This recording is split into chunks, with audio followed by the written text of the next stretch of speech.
Now, the claim or the allegation of central bodies, investigative bodies being misused, the political vendetta charge is something which is not new, where the opposition time and again has raised questions, and also on the poll body that often finds itself at the center of attention. As far as this time as well, let's talk about how, when it comes to discrediting or it is a default tactic. It was back in December 2024 saying that CBI and ED and income tax told to fabricate a case against Ratishi. This was a claim made by Arvind Kejriwal himself that the Chief Minister of Delhi may be arrested. Before that, in September 2024, he said that BJP stole 10 elected state governments by using, or rather misusing, the Enforcement Directorate and the powers of the CBI as well.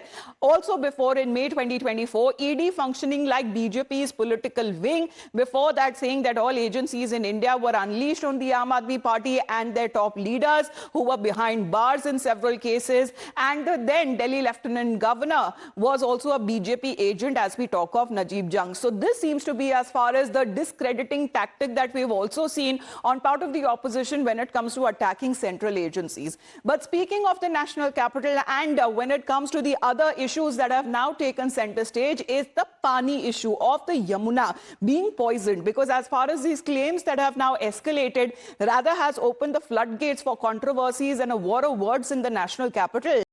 The Election Commission wasn't satisfied by the response that was submitted by the Aam Aadmi Party. Election Commission, meanwhile, has given Arvind Kejriwal another chance to corroborate his charges of planned mass genocide. The new deadline is today at 11 a.m., where he is expected to file his response. Now, Election Commission's second chance came as a part of a strong response to Kejriwal, where it cautioned him against conflating the issue of increased ammonia levels in Yamuna with his mass poisoning claims. The poll body has asked Kejriwal to substantiate it point by point, specific evidence, failing which action may be initiated against him for promoting disharmony, initiating enmity, and between the groups creating public unrest. Now, the Election Commission has given Arvind Kejriwal this another chance to explain why disciplinary action should not be initiated against him. Earlier, remember, when it comes to the former Delhi Chief Minister, had defended remarks stating that he was only fulfilling his public duty by highlighting severe toxicity and contamination of raw water which was supplied from the BJP-ruled state of Haryana that came into Delhi, and directly pinned the blame on the CEC, blaming him also of bias. मैं 3 बोतलें election commission के लिए भी भेज दूंगा। हमारे पास 20 बोतलें हैं, कल रात को हमने लैब में बनवाई है।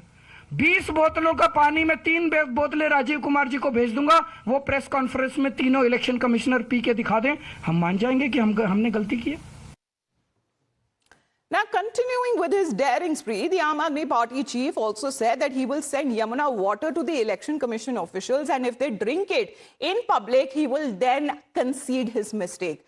But as one awaits whether one pointed answers to the Election Commission's 5 questions will be provided or not by Arvind Kejriwal, as both the BJP and the Aam Aadmi Party are in no mood to let Arvind Kejriwal off the hook. We talk about the BJP and the Congress Party here, who both have been taking on the Aam Aadmi Party on the Yamuna issue. The dares that are now being thrown at each other to directly have the Yamuna water out in public. Listen in to what the Union Home Minister said.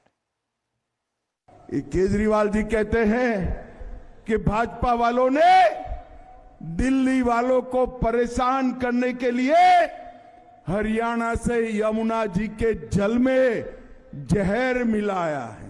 अरे केजरीवाल जी, कौन सा जहर मिलाया है, जरा नाम कहिए।